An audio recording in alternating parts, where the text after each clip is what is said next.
जी हाँ दोस्तों, नमस्कार। मैं आपका साथी महेंद्र चौधरी एक बार फिर से आपका हार्दिक स्वागत और अभिनंदन करता हूँ आपके अपने YouTube चैनल विकास चौधरी के ऊपर। जैसा कि हमारी स्कूल व्याख्याता भर्ती परीक्षा के लिए PYQ सीरीज चल रही है, उसी संदर्भ में आज हम लेकर आए हैं 2022 ग्रुप ए का पेपर। यह सेशन में सीरीज आपकी तैयारी को सफलता तक लेकर जाएगी, ऐसी मैं आशा और अपेक्षा करता हूं।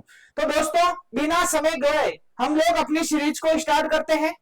क्वेश्चन नंबर फर्स्ट आपका दे रखा है, एक बेलनाकार टैंक की क्षमता 1408 घन मीटर है।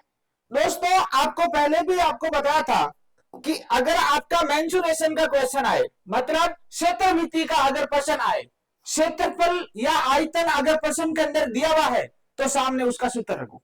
अभी आपको क्या दे रखा है, मैंने आपको बताया भी था पहले की अगर आपने क्लासें देखी है तो आप लोग आयतन, अगर आयतन हो तो सेंटीमीटर क्यूब, मीटर क्यूब दे रखा हो।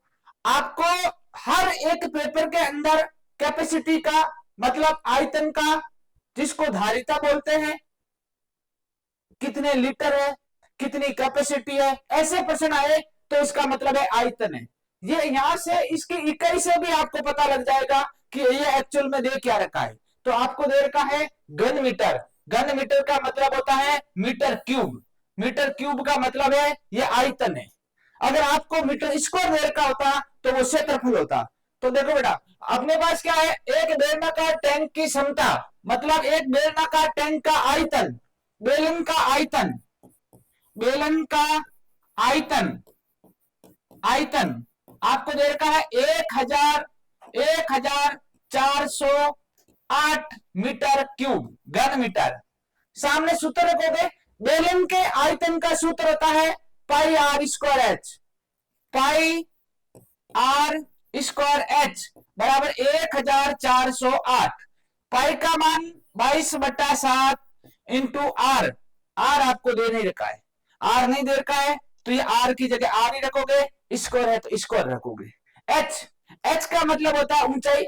आप अगर नीचे से ऊपर की ओर देखते हो तो होता है ऊंचाई, नीचे से ऊपर से नीचे की तरफ देखते हो तो होता है गहराई।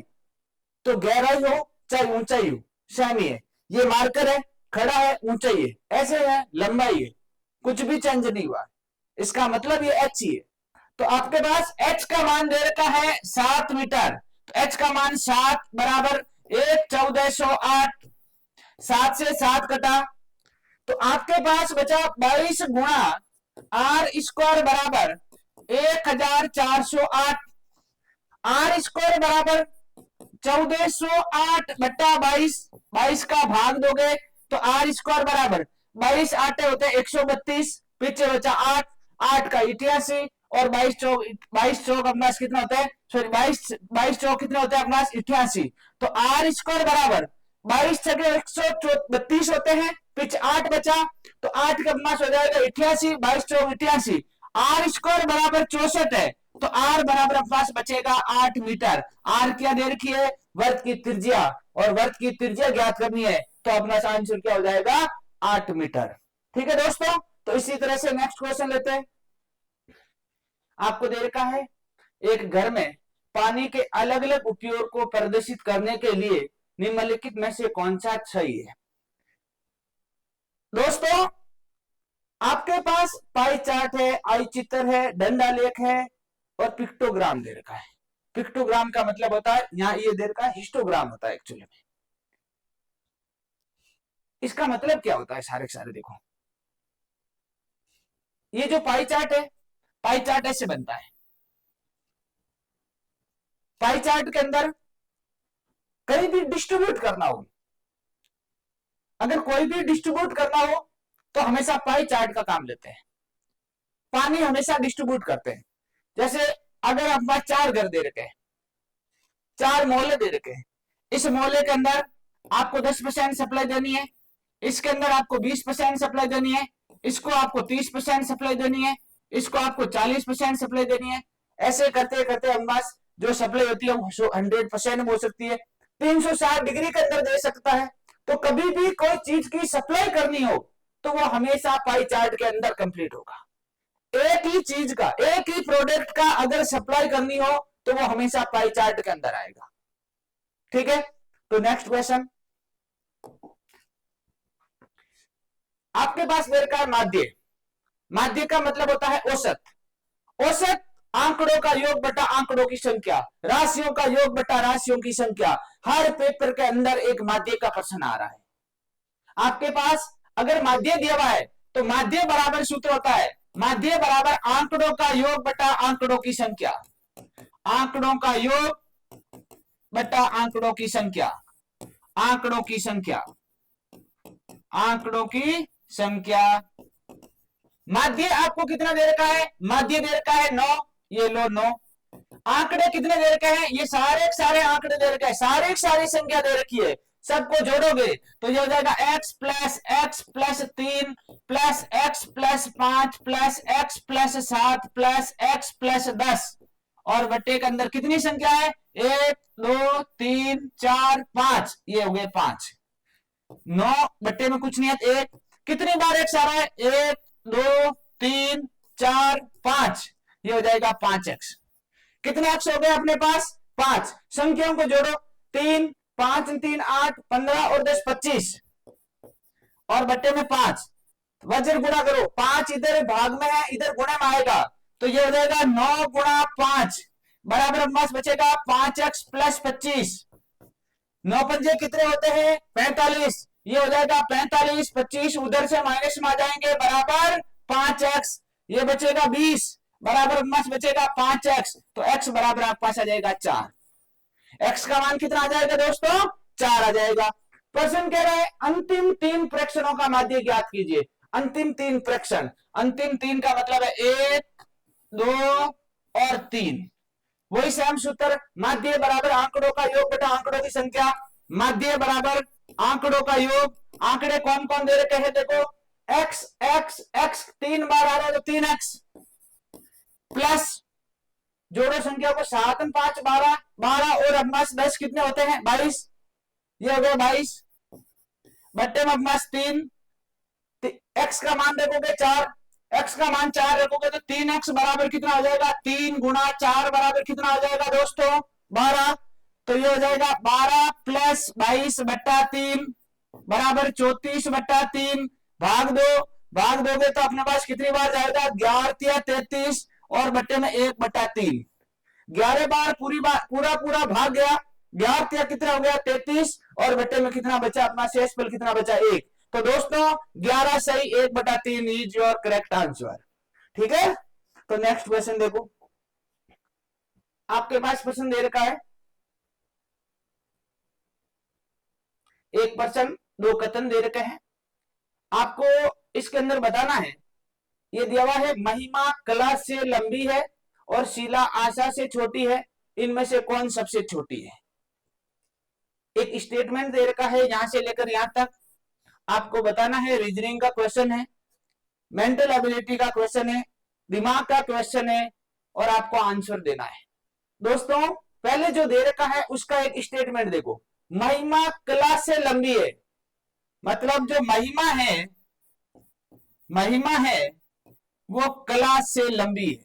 ये लो कला से लंबी है मतलब बड़ी है। फिर आगे क्या दे रखा है? और शिला आशा से छोटी है, मतलब आशा बड़ी है, आशा तो बड़ी है और शिला छोटी है। हमें ये दे रखी है, आपने एक इक्वेशन के अंदर, आपने एक फॉर्मेट के अंदर सेट कर दिया। ठीक है, फिर अपने पास क्या दे रखा है? अब ये कह रहा है आपको बताना है कि सबसे छोटा कौन है। आपके पास 2 स्टेटमेंट बने, दोनों के अंदर कोई भी कनेक्शन नहीं दे रखा है। अगर इन दोनों कनेक्शनों को, दोनों को आपको जोड़ना है तो कौन सा कथन आपके लिए उपयोगी है? पहला है या दूसरा है या दोनों है, चेक करना है। प्रश्न कह रहा है शीला महिमा से छोटी है, आपको दे रखा है शीला महिमा से छोटी है। आप अगर इन दोनों में रिलेशन निकालोगे तो ये दोनों के बीच के बारे में आप कुछ भी कह नहीं पाओगे। अगर शीला महिमा से छोटी है तो कला से छोटी है या नहीं है, उस बात की भी कोई गारंटी नहीं है। दूसरा स्टेटमेंट क्या दे रखा है? आशा कला से छोटी है। आशा कला से छोटी है मतलब इन दोनों के अंदर रिलेशन दे दिया। सबसे छोटी कौन है? शिला। उससे फिर कौन है? आशा। उसके बाद कला। उसके बाद कौन है? महिमा। आपका आंसर सबसे छोटा कौन है? शिला। पर प्रश्न कह रहा है कि इन दोनों स्टेटमेंट में से कौन सा आपके लिए उपयोगी है, जिससे आप बता सको कि सबसे छोटा कौन है। सबसे छोटा शिला आ रहा है और उसके लिए कौन उपयोगी आ रहा है? कथन नंबर अपने पास कौन सा आ रहा है? सेकंड आंसर आ रहा है। तो इसका अपना आंसर हो जाएगा पर्याप्त, ऑप्शन नंबर बी, केवल कथन सेकंड पर्याप्त है। ठीक है दोस्तों, तो इसी तरह से नेक्स्ट क्वेश्चन को लेते हैं अपन लोग।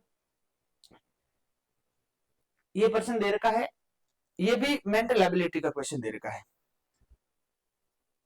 बच्चे क्या करेंगे कि क्वेश्चन के अंदर फॉर्मूले लगाने स्टार्ट हो जाएंगे। एक्चुअली ये फॉर्मूले से सॉल्व होगा नहीं, ये सिंपल सा भी सॉल्व हो जाएगा, आप दिमाग लगा के करोगे तो भी सॉल्व हो जाएगा, सूत्र में उलझ गए तो गड़बड़ हो जाएगी। देखो एक घन दे रखा है, ये घन है,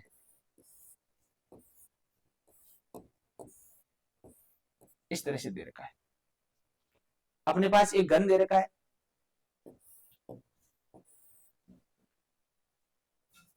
घन दे रखा है, घन के अंदर इस तरह से एक छोटे छोटे घन सेट किए हुए हैं। देखना दोस्तों, एक बार डायग्राम बनाते हैं इसका, ठीक है। ये छोटे छोटे घन बनाए गए, ये छोटे छोटे घन बनाए गए।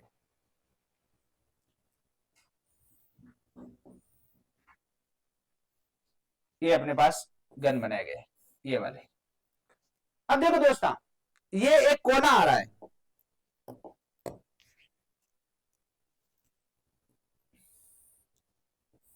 ये वाले हमारे पास घन बनाए गए। अब प्रश्न क्या कर रहा है? 8 सेंटीमीटर भुजा का एक बड़ा घन, ये बड़ा घन है, 2-2 सेंटीमीटर के 64 घन। अगर 64 जैसे ये छोटे छोटे ब्लॉक दिख रहे हैं, 64 घनों को मिलाकर एक बड़ा घन बना दिया गया। फिर प्रश्न कह रहा है अपने पास इसको पुनर्व्यवस्थित करके बनाया जाता है। बड़े घन की सबसे ऊपरी सतह में से कोने कोने के घनों को हटा दिया जाए। ऊपरी सतह का मतलब है ये वाला कोना नंबर 1, 2 और 3, इधर से भी सेम है। एक कोना मैं आपको बता रहा हूं, सेम का सेम, ये वाला ये वाला ये वाला, 4 कोने ऊपर के दे रखे, ये हटा दिए। दोस्तों क्षेत्रफल और आयतन में अंतर क्या होता है? आयतन का मतलब कैपेसिटी है, क्षेत्रफल का मतलब है जो दिखता है उसका क्षेत्रफल ज्ञात करते हैं। अगर आप इसको पूरे को काट दोगे, आप इन तीनों को जो मैंने 1, 2, 3 नोट किए हैं, आप इसको काट दोगे तो अपने पास क्या होगा? इसके सामने एक पृष्ठ और दिखेगा, उसके भी सामने और पृष्ठ दिखेगा, ऊपर वाले के एक नीचे पृष्ठ दिखेगा। मतलब जो ये कटेगा, कटने के बाद ये इस तरह से अपने पास आ जाएगा ये घन। ये अगर इधर वाली साइड आपने काटी है तो इधर सामने दिखेगी, इधर वाली साइड के लिए अपना साइड ऊपर वाली काटी तो नीचे वाली भी दिखेगी, और एक उधर साइड में भी अपने पास दिखेगी। तो अपने पास 3 पृष्ठ काटने के बाद 3 होगा। अपने पास आपके सामने बोर्ड दिख रहा है, बोर्ड के अंदर आप अगर थोड़ा सा इसके तरह से अगर कोई एक प्लेन दीवार होती, आप उसके अंदर गड्ढा करते तो एक अलग एरिया दिखता। वही सेम का सेम पर्सन है, ऊपर से काटोगे तो नीचे दिखेगा, साइड से इधर दिखेगा, सामने से दूसरी तरफ दिखेगा। सूत्र लगाओगे उलझ जाओगे। 3 पृष्ठ काटे, 3 दूसरे दिखने लग गए, बराबर दिखने लगे। जब हमें एक पृष्ठ, मैंने अभी क्या कहा था, क्षेत्रफल हमेशा उसी का ज्ञात किया जाता है जो दिखता है। आपको 3 पृष्ठ हटा के 3 पृष्ठ नए दे दिए और बराबर दे दिए। यदि बराबर दे दिए तो क्षेत्रफल के अंदर कोई परिवर्तन नहीं होगा। 3 पृष्ठ हटाए, 3 पृष्ठ दूसरे आ गए, जगह के अंदर कुछ भी चेंज नहीं हुआ तो क्षेत्रफल के अंदर कुछ भी चेंज नहीं होगा। अगर ये आयतन होता तो आयतन में परिवर्तन होता, क्योंकि उसका स्पेस कम हो जाता। कोना कटा तो स्पेस कम हो गया, लेकिन एरिया वही कम है। ठीक है दोस्तों, तो इसमें भी आपको ज्यादा कंफ्यूज नहीं होना है कि आपके 3 कोने कटे, 3 तरफ से कटे तो 3 बार कटने के बाद 3 नए कोने दिखने लगे। ठीक है दोस्तों, तो इसी प्रकार हम लोग नेक्स्ट क्वेश्चन देखते हैं। ये रीजनिंग का क्वेश्चन आ रहा है आपके पास। देखो एक तो है ना, ऑप्शन देखने के बाद आपको ये समझ में आ रहा है कि अगर आप लोग शुरू के आप 4 5 देखो तो कितना फर्क पड़ रहा है अपने पास, पी क्यू जे डी ओ, पी क्यू जे डी ओ एस, यहां तक अगर आप लेके आते हो तो आपका आंसर कुछ ना कुछ आ सकता है। अगर आपका आंसर एन से स्टार्ट होता है, इसको मैं एक वो रिलेशन ढूंढते हैं। पहले रिलेशन क्या आता है, ज्यादातर चांसेस ये रहता है कि आपका आंसर ए और बी में आने के चांसेस ज्यादा रहते हैं, कुछ सेम दे रखा है, और जहां तक आप कोड फाइंड कर लेते हो वहां तक उसका आंसर आ जाएगा। जैसे अगर अपने पास ए और बी में से आंसर है तो आपको लास्ट तक फाइंड करने की आवश्यकता नहीं है, आपको समय खराब करने की जरूरत नहीं है। अब देखते हैं उस इन दोनों के अंदर रिलेशन क्या दे रखा है। आपको दे रखा है P R O U C T I O N S, यहां दे रखा है क्यू क्यू, फिर दे रखा है पी, फिर दे रखा है सी, फिर वी डी यू, अपने पास कंटिन्यू दे रखा है। इतने की जरूरत नहीं पड़ेगी अपने को, 5-6 वर्ड की अपने को जरूरत पड़ेगी। दोस्तों अपने पास दे रखा, देखो इनके ऊपर आप नंबरिंग कर दो। नंबर अगर याद नहीं होते तो एक मैं तरीका बता रहा हूं आपको, एबीसीडी हर पर्सन के अंदर नहीं करना है। एक वर्ड होता है ई जो टी, ई जो टी, ये 5 की टेबल चलती है, 5 नंबर पे, ये 10 नंबर पे, ये 15 नंबर पे, ये 20 नंबर पे। आपके पास जैसे आ रहा पी, तो देखो पी पी अब मच क्या आ रहा है, M N O P, O P, O कितने पे आ रहा है 15 पे, तो पी कितने पे आएगा 16 पे। फिर आर कितने पे आएगा 18 पे, ओ कितने पे आएगा 15 पे। ठीक है, फिर देखो दोस्तों डी, अपने पास डी अपने पास कितने पे आएगा, देखो ये डी अपने पास सिंबल था, डी अपने पास कितने पे आएगा, देखो ए बी सी डी, तो डी अपने पास आएगा 4 पे। फिर अपने पास क्या आएगा यू, यू अपने पास आएगा 21 पे। एक बार अपन यहां तक चेक करते हैं। फिर देखो Q, M N O P Q, Q आएगा 17 पे, ये भी आएगा 17 पे। फिर पी आपके पास आएगा 16 पे। दोस्तों क्या रिलेशन निकल रहा है, देखो यहां से देखोगे ये 16 पे था तो ये 17 पे, मतलब +1 है, यहां से यहां तक +1 है, 18 पे है, 17 पे -1 है, 15 पे और 16 पे +1 है। आपको आगे ढूंढने की आवश्यकता नहीं है, आपको पता लग गया आपका जो कोड सेट हो रहा है +1 -1 +1 -1 सेट हो रहा है। आपको क्या सेट, आपको क्या फाइंड करना है, आपको फाइंड करना है ORIENTATION।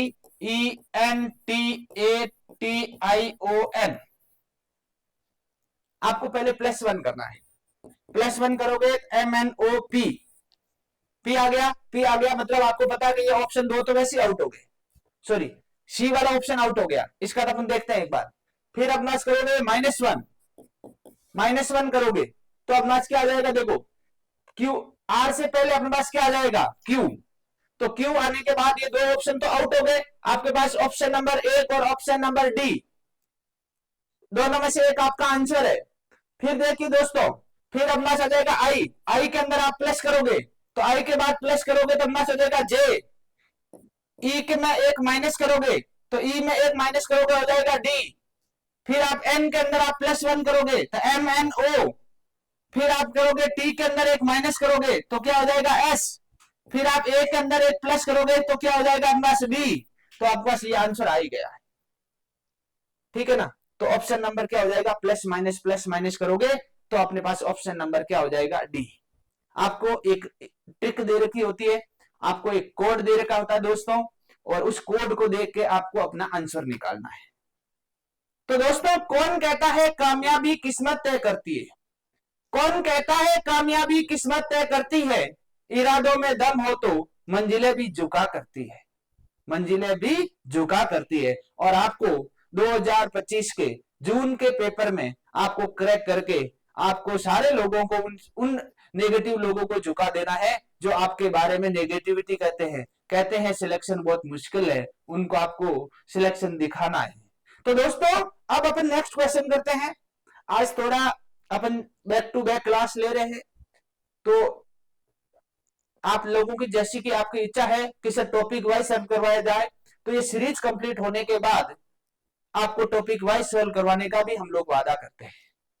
दोस्तों नेक्स्ट क्वेश्चन मेरे का, एन एक प्राकृत संख्या है।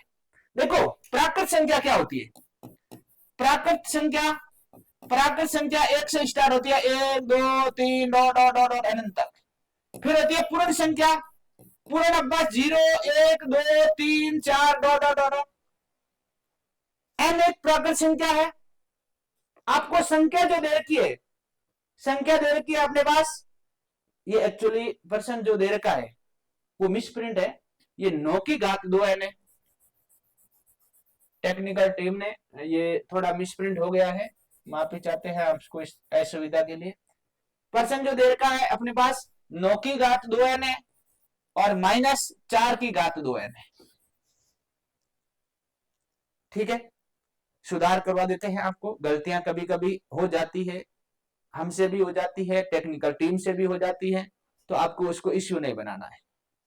हम लोग कंटिन्यू इंप्रूवमेंट कर रहे हैं, कोई भी अगर कुछ भी रहता है तो उसको सुधार करते हैं।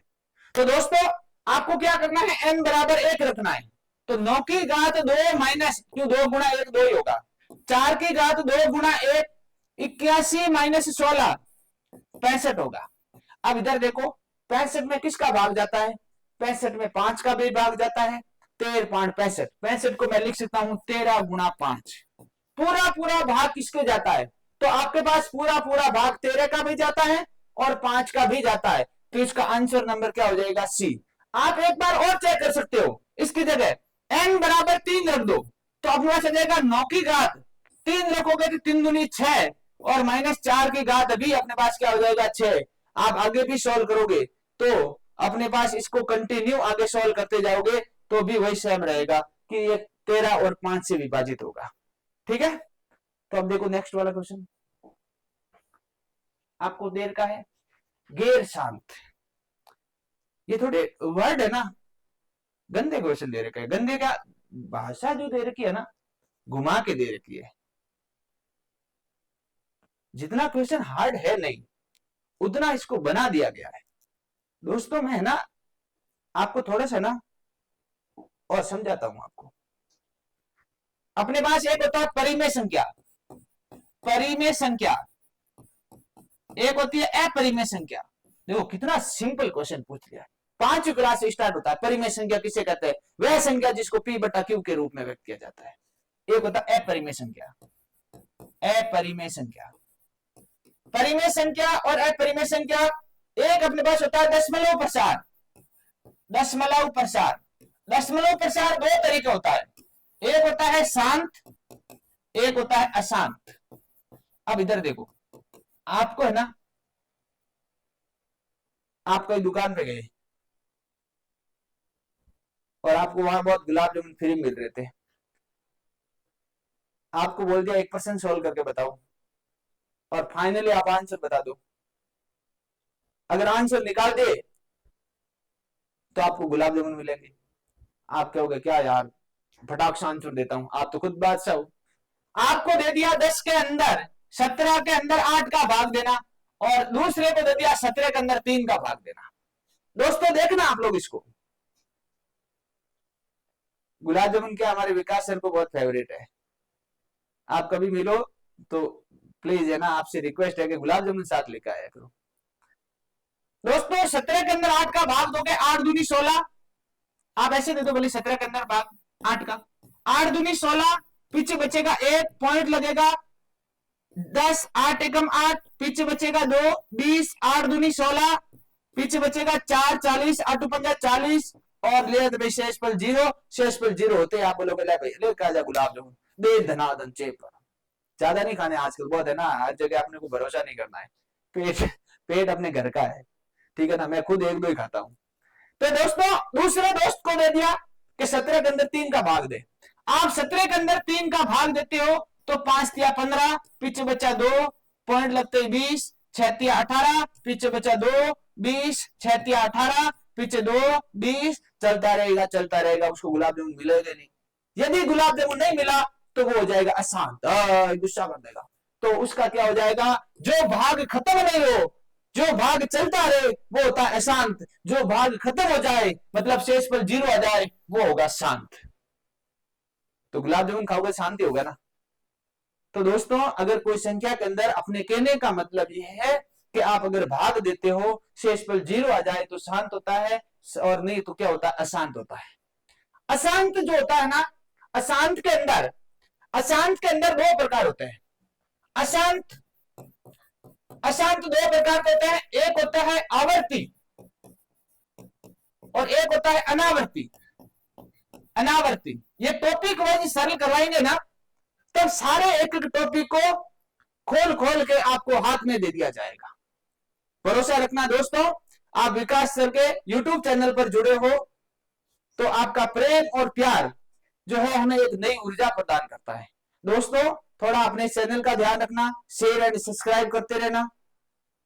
तो दोस्तों आवृत्ति का मतलब है जैसे आपने भाग दिया तो 0.333 dot dot dot dot repeat हो रहा है। इसको अपन यूं भी बोल सकते हैं 0.3 के ऊपर बार। अनावर्ती का मतलब है कि कोई भी आप भाग दिए जा रहे हो 2 3 0 0 1 2 3 4 5, कोई भी अंक रिपीट नहीं हो रहा है। दशमलव प्रसार दो प्रकार के होते हैं, शांत और अशांत। ये वाले जो अपने पास होते हैं ये संख्या परिमेय संख्या होती है। ये वाले जो होते हैं जो अनावर्ती है, जो रिपीट नहीं होता है तो दोनों ही अशांत, तो ये अपने पास अपरिमेय संख्या होती है। देखो कितना हम लोग डायरेक्ट आपको बता देते तो आपको पता ही नहीं चलता। अब आते हैं अपने प्रश्न की तरफ। यहां आते हैं गैर शांत, गैर पुनरावर्त। गैर पुनरावर्त का मतलब होता है अनावर्ती। अनावर्ती का मतलब है 0.23450000123 डॉट डॉट कुछ भी, और देखो 0.00001230123 डॉट डॉट डॉट।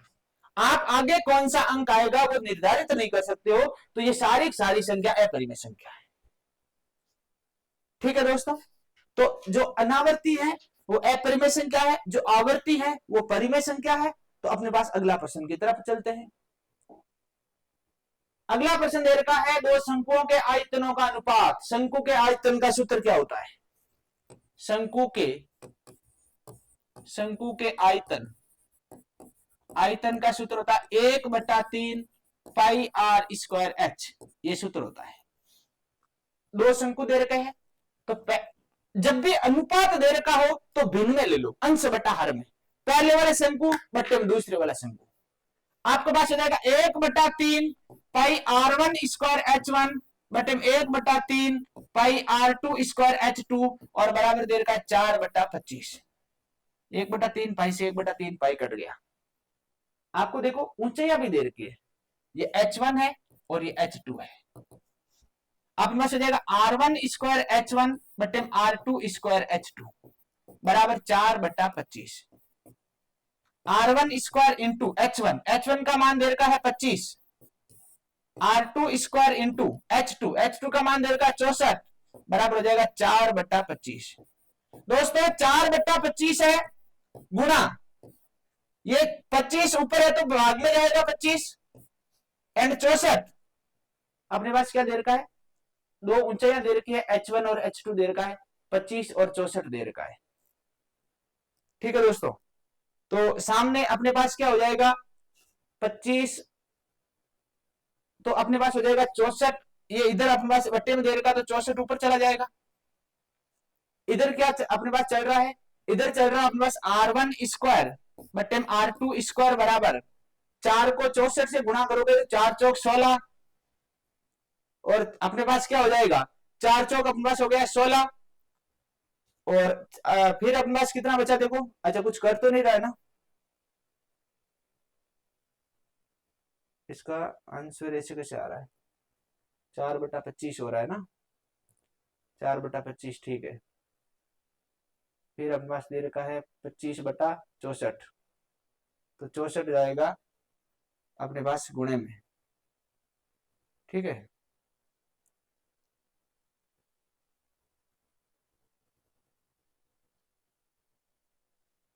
इसका आंसर ठीक है। तो अपने पास इसको गुणा करोगे तो 256 ही होगा। 4 चौक 16, 256 बट्टे में अपने पास हो जाएगा 625, और यह जाएगा R1 बट्टे में R2, R1 बट्टे में R2, R1 बट्टे में R2 बराबर 256 का हो जाएगा 16 और 625 का हो जाएगा 25। इधर स्क्वायर दे रखा है तो वापस इसका स्क्वायर बनाना है। ये भी स्क्वायर है, ये भी स्क्वायर है, ये भी स्क्वायर है, ये भी स्क्वायर है, सारे स्क्वायर कटेंगे तो R1 अनुपात R2 बराबर हो जाएगा 16 अनुपात 25, आपका आंसर आ जाएगा। ठीक है दोस्तों, तो अगर आपको आयतन दे रखा है तो आयतन के सूत्र लगा दो। आपको ऊंचाइयों का अनुपात दे रखा है H1 और H2, तो H1 और H2 का आप अनुपात लिख दो। तो दोस्तों आज अपने पास 2022 ग्रुप ए का पेपर हमने सॉल्व किया है। जल्दी ही हम आपको अगला पेपर सॉल्व करेंगे, और सारे पेपर सॉल्व होने के बाद हम लोग आपसे वादा करते हैं कि आपको टॉपिक वाइज क्लास सॉल्व करवाने का पूरा प्रयास करेंगे। तो दोस्तों जिंदगी को अगर सफल बनाने के लिए बातों से नहीं रातों से लड़ना पड़ता है, और वो रातों से आपको किसी से नहीं लड़ना है, वो सिर्फ बुकों से लड़ना है, आपको घर में लड़ना है, आपको लाइब्रेरी में लड़ना है। तो इसी तरह से अपनी क्लास खत्म होती है। जय हिंद, जय भारत दोस्तों।